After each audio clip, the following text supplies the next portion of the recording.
Galing sa Malacanang, gagaan sa Secretary ng Public Works sa Manila.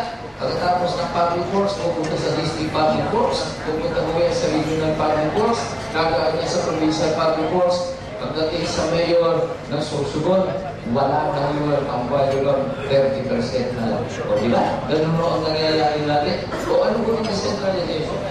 We have governors here, and you can attest to the fact that when they said they had decentralized your hospital services, that's only so far as the building is concerned. Anong decentralization? Wala. Ang probinsya ang nananagot sa lahat ng pangangailangan ng gamot at pati equipments. And I'm telling you all of these things because this is something where President Erap and myself would understand what we are saying. Si Pangulong Erap po, 17 years na mayor.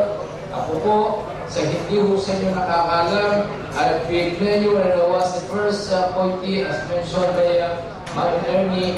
I took my oath before Senator Nene Pimentel the following day after he took his oath as Minister of Local Government. And so I've been a mayor since February 1986. And sometimes some local officials would ask me, Mayor, pag ilang term mo nito? Sabi ko, pag third term. Sasabihin sa akin, uy, pareho pala tayo. Sasabihin ko, palagay ko, hindi. Palagay ko yung third term mo, first batch. Ako ang third term ko, second batch. O kaya mapatagal na ho ko sa local government. So, tayo ho ay magkakaintindihan. I have really requested President Erap. Of course, hopefully, all of us would be elected. Sana ho ay ako mag-secretary ng DILG at ibabalik ko po sa inyo ang lahat ng nalalaman kung tinatanggap ninyo noon.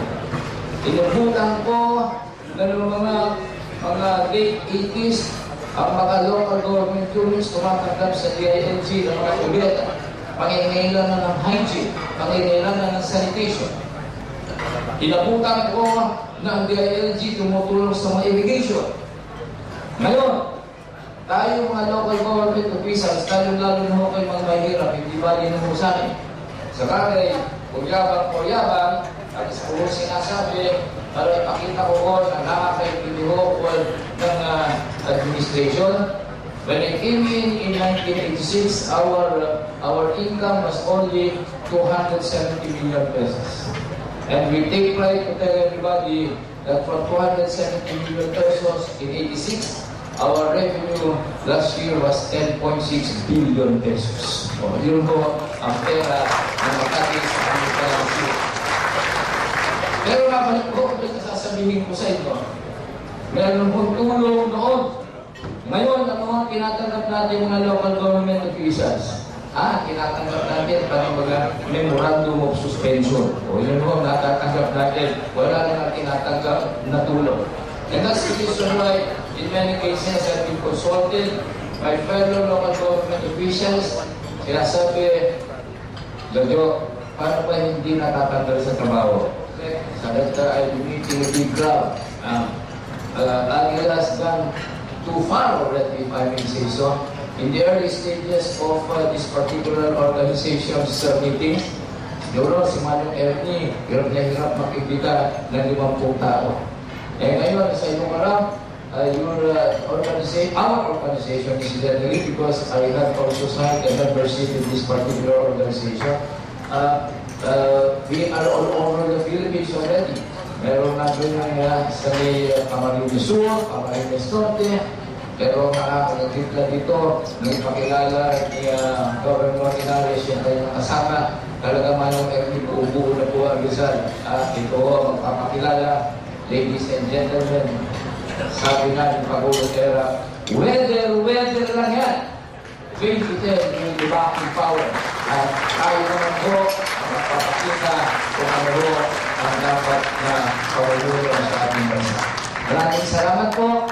Pagka ganito mga ating samahan, wala akong magiging dahilan. Isa lang po sasabihin po natin, panalo na po tayo at siguradong tayo po sa pagkakaroon sa mga.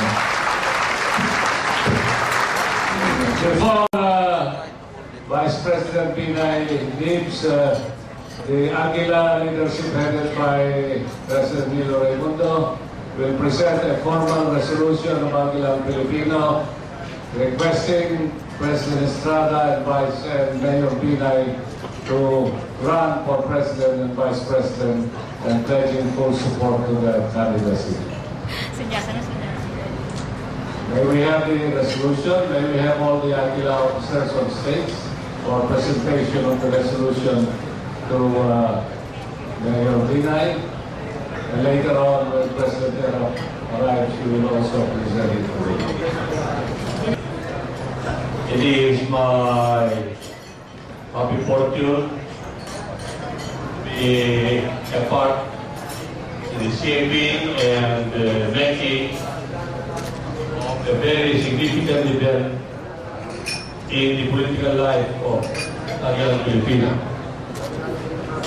I've been asked to read resolution number 2, series of 2009, which I describe as a resolution of commitment to the possible presidential and vice presidential tandem of President Joseph Ejercito Estrada and Mayor Jojo Binay. Now I read the resolution. Resolution number 2, series of 2009. Resolution urging President Joseph Ejercito Estrada and Mayor Jojo Binay to run for President and for Vice President, respectively, of the Republic of the Philippines in the coming May 2010 national elections. Being resolved, as it is hereby resolved as follows. Whereas Aguila Filipino is a political movement composed of professional, civil, and public servants, middle class, and the masses. Whereas Aguila Filipino was conceived in 2003 and organized in 2004 with the goal to uplift the lives of the Filipino masses through good governance.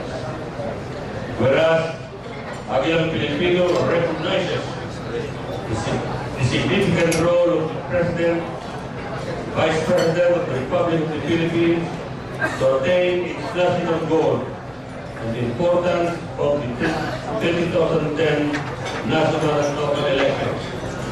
Whereas